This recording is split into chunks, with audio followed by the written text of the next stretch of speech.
საღამომშვიდობისა დღეს კვირა დღეა და ტელეკომპანია მეცხრე არხი ტრადიციულად საღამოს 7 საათზე გადაცემა სპორტის დროს გთავაზობთ. დღეს ორი სტუმარი გვეყოლება, რომლებიც საკმაოდ საინტერესო ორ ტურნირზე ისაუბრებენ. საქართველოს 19 წლამდე ფეხბურთელთა ნაკრებმა ბელგიაში ელიტ რაუნდის შეჯიბრში ჯგუფში პირველი ადგილი დაიკავა და ევროპის ჩემპიონატზე გავიდა. ამასთან დაკავშირებით გუნდის მთავარი მწვრთნელი გია ცეცაძე ისაუბრებს. 7 ივნისიდან თბილისი წარმომადგენლობით სარაგბო ტურნირს უმასპინძლებს. ტელეკომპანია მეცხრე არხი კი მას სრულად გააშუქებს. როგორ ემზადება საქართველოს ნაკრები? ამაზე მისი მთავარი მწვრთნელი მილტონ ჰეიგი ისაუბრებს.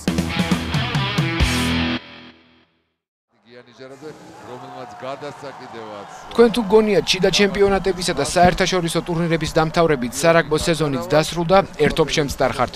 ივნისი ამ კუთხით ძალიან ცხელი იქნება. რაგბის მოყვარულებს იმდენი საინტერესო რამ გველის, რომ შეგიძლიათ თავისუფლად აიღოთ შვებულება, თუ რა თქმა უნდა გაგიმართლათ და მუშაობთ და თან გეკუთვნით, მოიმარაგოთ საყვარელი პროდუქტები, რომლებსაც შეგნებულად არ ვასახელებთ და მიეცებთ თავდავიწყებას. მოკლედ რა გვაქვს მენიუში? ლომების ტურნე ავსტრალიაში.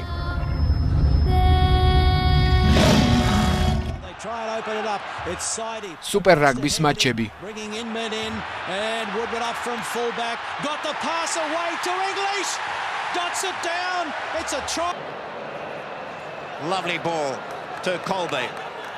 შვიდკაცას მსოფლიო ჩემპიონატი მოსკოვში.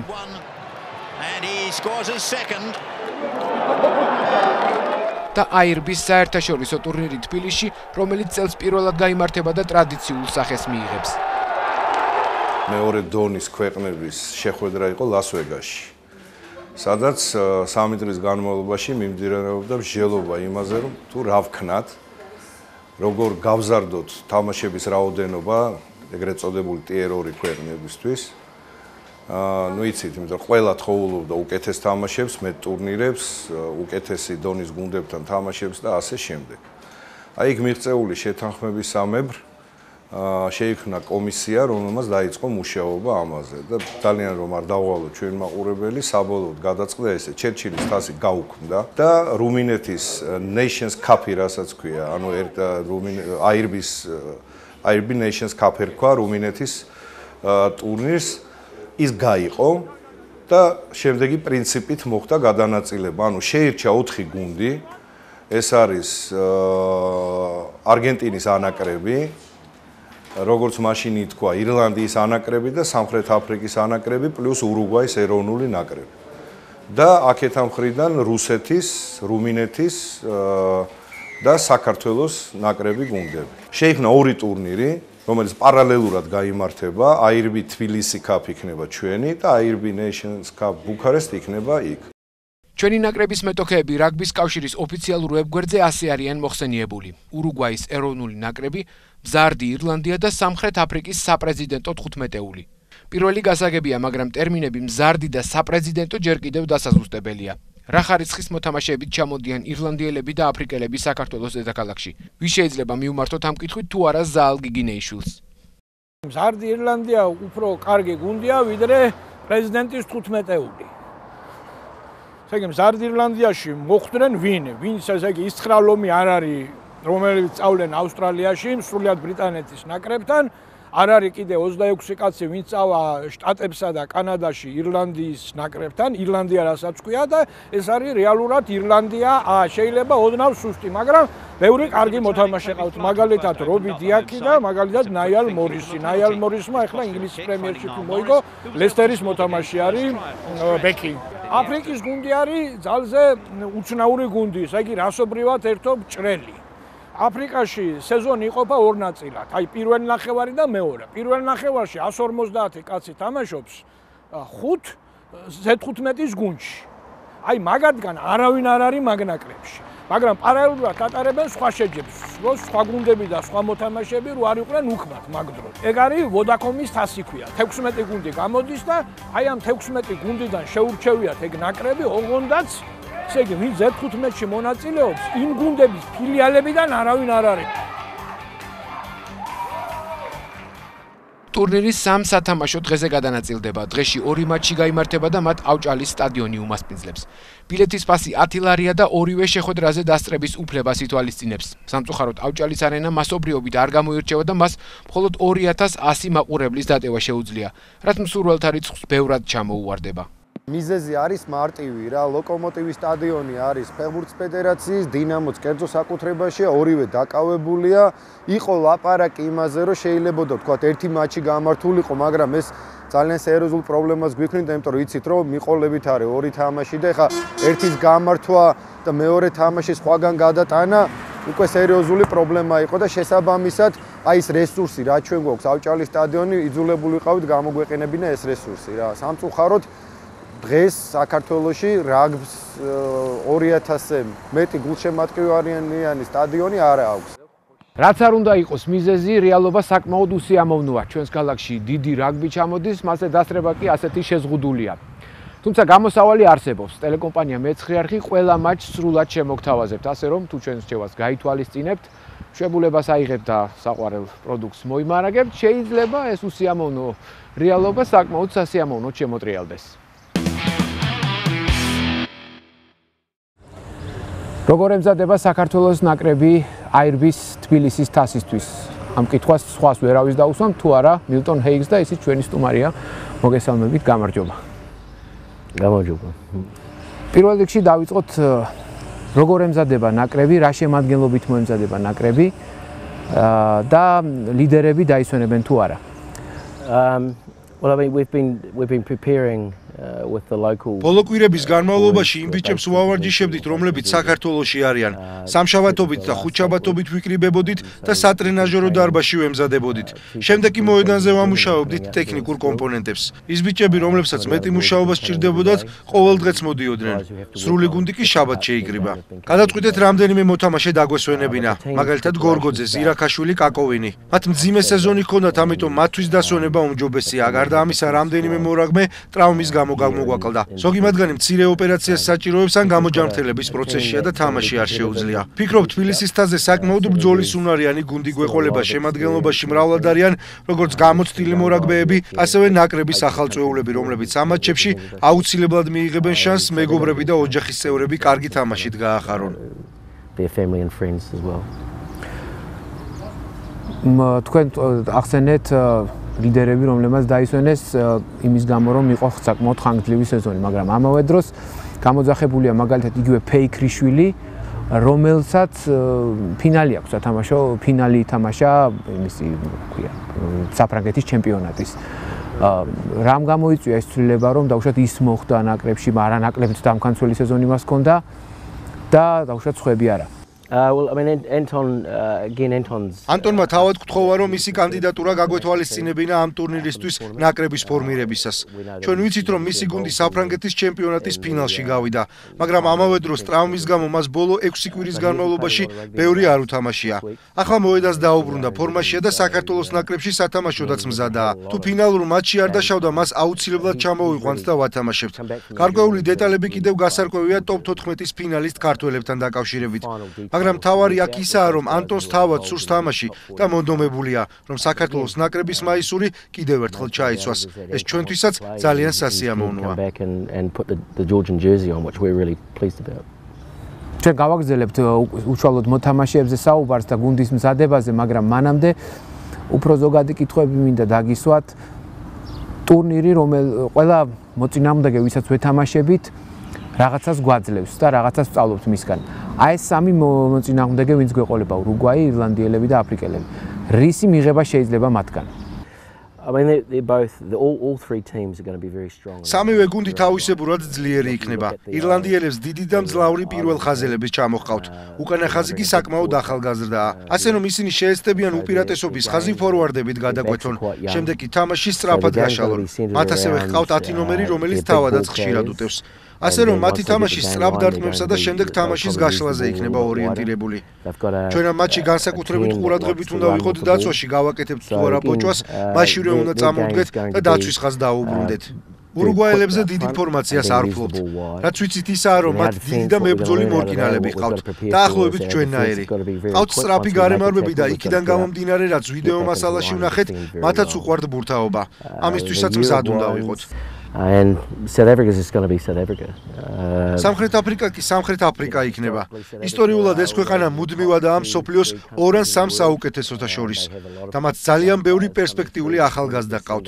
გუნდი, რომელსაც საქართველოში გზავნიან, ძირითადად ვოდაკომის თასზე მოთამაშე მორაგბეებითაა დაკომპლექტებული. ეს კი სუპერ 15-ზე ერთი საფეხურით დაბლამყოფი გათამაშებაა. თბილისში ძირითადად ახალგაზრდა მოთამაშეები ჩამოვლენ, თუმცა მათ მოვლილი ექნებათ ქვეყნის ასაკობრივი ნაკრებები. ამიტომ ძალიან კარგები იქნებიან. მოსალოდნელია, რომ ეს გუნდიც საკმაოდ ზორბა ბიჭებით იქნება დაკომპლექტებული, რომლებიც ბურთს კარგად გაათამაშებენ. რას მივიღებთ ამ მატჩიდან? პირველ რიგში აქ გაცილებით დიდი გამოცდა გვექნება ჩასაბარებელი დაცვაში, ვიდრე 1,000-ის ნებისმიერ მატჩი. ამისთვის სპეციალურად ვემზადებით. მუშაობთ დაცვის დეტალებზე, მისის სწრაფეზე, ბევრი მიმუშავეთ ბოჭვის ტექნიკაზეც. რა თქმა უნდა, ამ გუნდებისგან ბევრს ვისწავლით, მაგრამ იმედი მაქვს, ისინიც მიიღებენ რაიმეს ქართველი მორაგბეებისგან. Absolutely off those 3 teams, but we kind of hope that they'll learn something off us as well in terms of how Georgia plays. ასეთი მოსაზრებაც იყო, რომ თუ ირლანდიას დაუშვათ მოვერევით შერკინებაში, ან ყოველ შემთხვევაში გავაჩერებთ შერკინებაში, მისი დამარცხება შესაძლებელი იქნება. თუ ვერა და დაახლოებით 10 კულის სხვაობით დავმარცხდებით. თქვენ ეთანხმებით ამ მოსაზრებას? I mean, it's a generalization, really. ეს ცოტა განზოგადებული შეფასებაა. არავით არ მნიშვნელობა არ აქვს ვისე თამაშები ბელგიას, რუსეთს თუ ირლანდიას. თავისთავად ცხადია, რომ თუ სტანდარტული სიტუაციები დათმე, უპირატესობის ხაზი ვერ გაამაგრე და კონტაქტის არეალშიც მეტოქე მოგერია, თამაშსაც წააგებ. ვერ ვეთანხმები იმ მოსაზრებას, რომ თუ შერკინებაში გვაჯობეს, აუცილებლად 10 კულით დავმარცხდებით. იმიტომ რომ თამაშს კიდევ სხვა მრავალი კომპონენტი აქვს. თუმცა აქვე უნდა აღინიშნოს, რომ თუ მართლა ასე მოხდა, მოგება ძალიან გაგვიჭირდება. შეუძლებელი არ იქნება, მაგრამ რთული აუცილებლად. ჩვენ ამ ორთაბრძოლის დათმობას არ ვაპირებთ. პირიქით, შეგვიძლია ჩვენი შერკინებით და ფიზიკური ძალით მეტოქე გვარიანად შევავიწროვოთ და კონტაქტის ზონებში შევაჯგუფოთ. თავარია ვიცოდეთ, რას ვაკეთებთ და ეს კარგად შევასრულოთ. And that we execute properly. სამი თამაში იქნება ახლა. ვითამაშებთ 3 თამაშს და შემდეგ საკმაოდ მალე უკვე ვითამაშებთ არგენტინის მთავარ ნაკრებთან. რა არის დაუშვათ მიზანი ამ 3 მატჩში, რისი მიღწევა გვინდა, რისი მიღება და რა არის მთავარი მიზანი არგენტინის მატჩზე? Well, I mean, the goal is really to win these games. ჩვენი მიზანი ამ მატჩების მოგებაა. 4 თამაში გველის და 4-ვე უნდა მოვიგოთ. სწორედ ეს მიზანი დაუსახეთ საკუთარ თავს. ამ საკითხს ფრთხილად უნდა მიუდგეთ, რათა თბილისის თასის მონაწილეებისადმი უპატივცემულობა არ გამოგვივიდეს. ურუგვაი, სამხრეთ აფრიკა და ირლანდია ძალიან ძლიერი მეტოქეები არიან და მათთვის მთელი სერიოზულობით ვემზადებით, მაგრამ არგენტინასთან შეხვედრა მუდმივად ჩვენს გონებაში ტრიალებს. განსაკუთრებით კი ის ჩემთვის, როგორც მწვრთნელისთვისაა მნიშვნელოვანი. უკვე დავიწყეთ ამ გუნდისთვის მზადება და მისი თამაშის შესწავლა, მაგრამ კიდევ ერთხელ ვიმეორებ, ამ საკითხს ძალიან ფრთხილად უნდა მიუდგეთ, რათა თბილისის თასზე და თითოეულ თამაშზე ფოკუსი არ დავკარგოთ. ვიცი, ტრაფარეტულად ჟღერს, მაგრამ აუცილებელია, რომ ჯერ ირლანდიაზე გავაკეთოთ კონცენტრირება, შემდეგ ურუგვაიზე, შემდეგ კი სპრინგბოქსზე. ხოლო როცა მათთან თამაშს მოვრჩებით, ეს იქნება 16 რიცხვში დაახლოებით 4 საათზე. შემდეგ დავიწყოთ არგენტინაზე ფიქრი. That's when we'll start focusing on Argentina, so that's very important. საქართველოს ნაკრების შემადგენლობას, რომელიც თბილისის თასისთვის ემზადება, არც მთლად ძირითადი ეთქმის და არც ექსპერიმენტული. არ არიან შერკინების წამყვანი მოთამაშეები გორგოძე, ზირაქაშვილი, კაკოვინი, ქუბრიაშვილი, თუმცა მათ გარეშე ძველი გვარდია თითქმის სრულადაა წარმოდგენილი. სასიამოვნო სიახლეა იმ ხალხის გამოჩენა, ვისაც ამ ბოლო დროს ნაკრებში თამაში აღარ უწევდა და რა თქმა უნდა ახალი თაობა, რომელიც გუნდში ზომიერადაა შეყვანილი. მოკლე რეზიუმე რომ გავაკეთოთ, შევარდენზე შეკრებილი მორაგბეების 3 კატეგორიად შეიძლება დავყოთ: ძველები, მაგრამ კარგა ხნის უნახავები და ახლები. დავიწყოთ ახლებით. მათ ამ დონის მორაგბეებთან სავარაუდოდ არც უთამაშიათ, მიუხედავად იმისა, რომ ზოგიერთ მათგანს ერთად ასეც ერგო რამდენიმე წუთი, მათი ოსტატობა აქ უფრო გამოჩნდება. ჯერ ერთი იმიტომ, რომ მეტი თამაში მოუწევს. მეორეც ამ თამაშების ხარისხით უფრო მაღალი იქნება. რაც რაგბი გავიგე რა არის, რაც რაგბი დავიწყო სიარული, მის მერე უოცნება მქონდა, რომ ნაკრებში ერთი თამაში მაინც მეთამაშა და სადაც ეგოცნება ამისრულდა ვითამაშე თამაშები ნაკრებში და ეხლა მიზანი მაქვს, რომ უფრო მეტი და მეტი გავაკეთო საქართველოს ნაკრებში და უფრო დავიმკვიდრო ჩემი ადგილი ნაკრებში და უფრო ბევრი თამაში ვითამაშო. კარგად ვემზადებოდი ამ ორი თვე რაც ის ჩემპიონატი დამთავრდა 6 იარის, მის მერე დავიწყე მზადება ამ ტურნირისთვის და ფიზიკურად ნორმალურ ფორმაში ვარ, ტექნიკურადაც რაღაც კარგ ვიმუშავე და ცოტა კარგ ფორმაში ვარ შედარებით რაც წინაზე ვიყავი და ალბათ უფრო უკეთეს თამაშს ვაჩვენო. ძალიან საინტერესო კატეგორიაა ძველები, მაგრამ კარგ ახნის უნახავები. იმ პერიოდში რაც ნაკრებში არ უთამაშიათ, ალბათ გამოცდილებას დაუგროვდათ და კლასიც აიმაღლეს. ზოგმა ვარცხნილობა შეიცვალა, ზოგმა კი სულად სათამაშო პოზიცია. მაგალითად, ყოფილმა ფლანკერმა სიმონ მაისურაძემ. 2011 წლის გაზაფხულზე ვითამაშე ბოლო თამაში პორტუგალიასთან. მის მერე აღარ დამიძახეს, სოფლიოზე არ წავედი და შენიშნები მომწესო ძალიან დაბალი ვარ აუტისტვის რაღაცა და თან სუმეუნებოდნენ რომ გადადი 2 ნომერზე კაი კარიერას გაიკეთებ და რაღაცა სუმეუნებოდნენ კლერმონში თამაშობდი რა და თან მოუწონს რა 2 ნომერი აგდება რაღაც ლიდერი ხარ რა თამაშის სხვა თქის თუ აუტის და სადე 1-2 თამაში ძალიან კარგად წავიდა რა და ძალიან მომიწონა დაუჩი 2 ნომერზე და შენ როგორ ფიქრობ, ხარ მზად იმისთვის, რომ უკვე ამ პოზიციაზე კონკურენცია გაუწიოს და ადგილი დაიმკვიდრო ნაკრებში? მე ყოველ შემთხვევაში ეგ მინდა, მაგია ჩემი გეგმა, მაგრამ დღესდღეობით ჯაბა ბრეგვაძე ტულზაში თამაშობს, რა თქმა უნდა, ჩემზე ბევრად უკეთესი მოთამაშეა ახლა. იური ნატრიაშვილი ბრიუშია, შალვა მამუკაშვილი უკვე გამოცდილი 2 ნომერია და უკვე 2 წელია მე მგონი სისტემატურად თამაშობს და მე ყველაზე პატარა კაცი ვარ, ასე რომ ვთქვა და ვცდილობ რომ დავიმკვიდრო ადგილი. ძალიან ვეცდები ახლა ყველაფერს გავაკეთებ, მაგრამ ხა ისე რომ ვთქვა რომ კონკურენციას გავუწევ და რაღაცა ძალიან დიდი ნათქვამი იქნება ჯერჯერობით. და ძველები. ნაცადი ძალა, რომელსაც ისე შევეჩვიეთ, რომ თვალდახუჭული ვენდობით. საქმის დიდი ნაწილი ალბათ კვლავ მათ მხრებზე გადაივლის და სავარაუდოდ არც ისინი აირიდებენ ამ ტვირთს. ძველები რა, ყველანი ერთი ვართ გუნდში და ყველა ერთმანეთს დაუდგებით ახალგაზრდების და ძველების და ვითამაშებთ. არ დაგვავიწყდეს, რომ ამ ნაირფეროვანმა შემადგენლობამ ჰეიგისეული ახლებური რაგბიც უნდა ითამაშოს, მატჩებიც უნდა მოიგოს და ტურნირის ბოლოს კარგ სათამაშო ფორმაშიც უნდა იყოს. 22 ივნის არგენტინის ეროვნული ნაკრები გველის ქალაქ სან-ხუანში, ანდების ძირას. მოდი მაშინ დავუბრუნდეთ უკვე მომზადებას და უფრო დეტალურად განვიხილოთ თქვენი მომზადების გეგმები და დეტალები. თქვენ არ დაუძახეთ ნაკრებში ახალს განსაკუთრებულს არავის.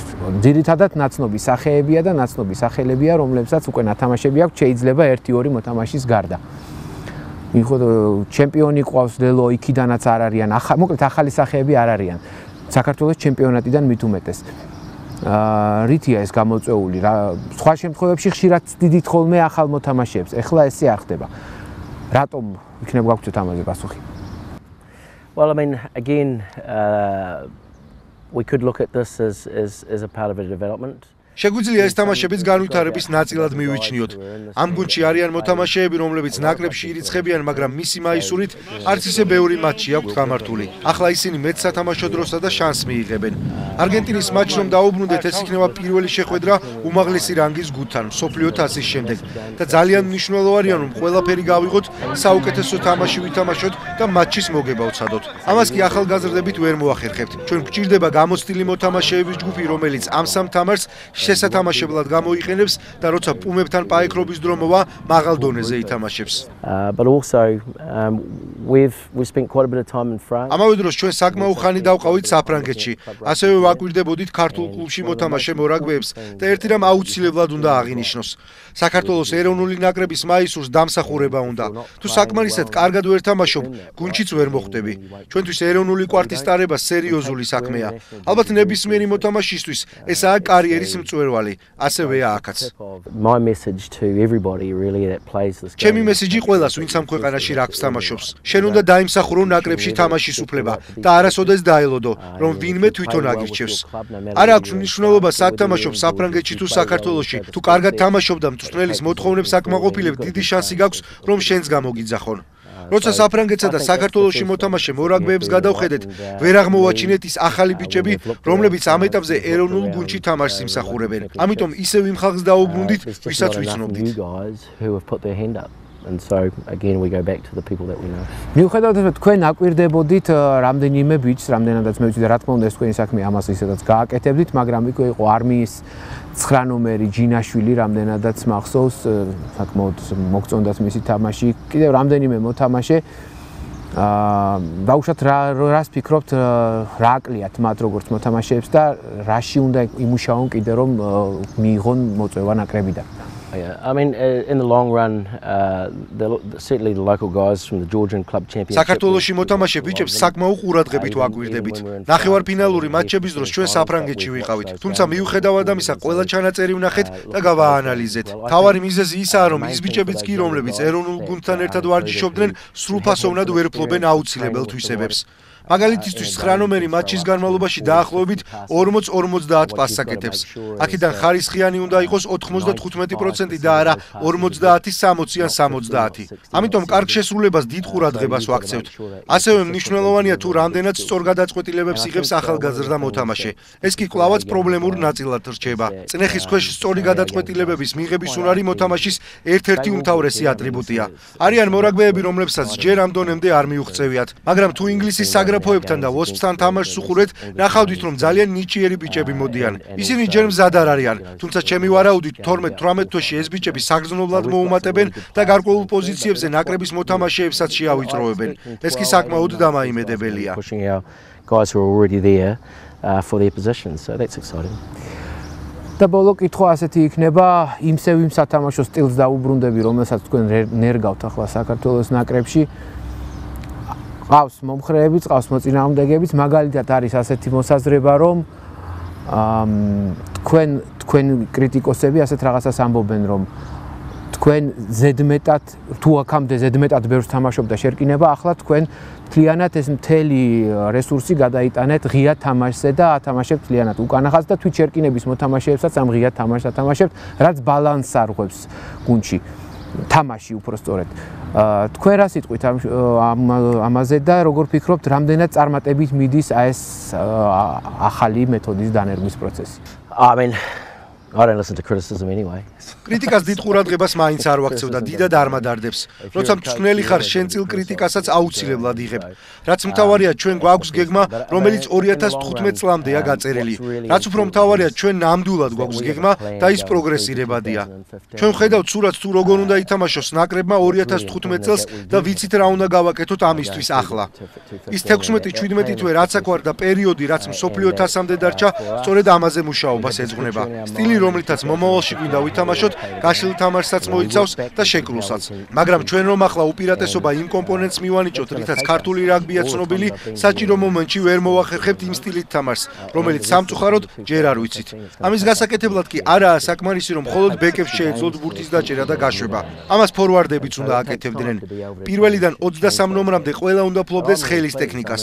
უნდა შეეძლოს კომუნიკაცია თანაგუნდელებთან და განვითარებული ჰქონდეს გარღვევაზე თამაშის უნარი. ჩვენ საქმე გვაქვს ბიჭებთან, რომლებსაც ეროვნულ ნაკრებში 60 მატჩი აქვთ ნათამაშები და ეს არასოდეს გაუკეთებიათ.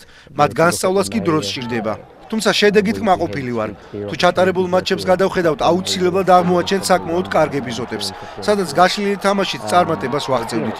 მაგალითად, რუმინეთთან მატჩს თუ გავიხსენებთ, 3 შესანიშნავი მომენტი გქონდა, რომელთა გამოყენების შემთხვევაში 10-15 ქულის სხვაობით გავიმარჯვებდით. მაგრამ ეს უკვე შესრულებისა და სიზუსტის საქმეა. ფიქრობ, თუ ჩვენ გეგმას გავყვებით და იმას გავაკეთებთ, რაც ვიცით, რომ 2015 წელს შედეგს მოიტანს, ხალხი ნასიამოვნები დარჩება და შეიძლება ის კრიტიკოსებიც, რომლებიც დღეს უკმაყოფილონი არიან, მიხვდნენ თუ რატომ ვაკეთებთ ამას. We understood why they were sticking to their plan. So. Thank you very much indeed. Good luck. Thank you. შეგახსენებთ, რომ ჩვენი სტუმარი იყო საქართველოს მორაგბეთა ეროვნული ნაკრების მთავარი მწვრთნელი მილტონ ჰეიგი.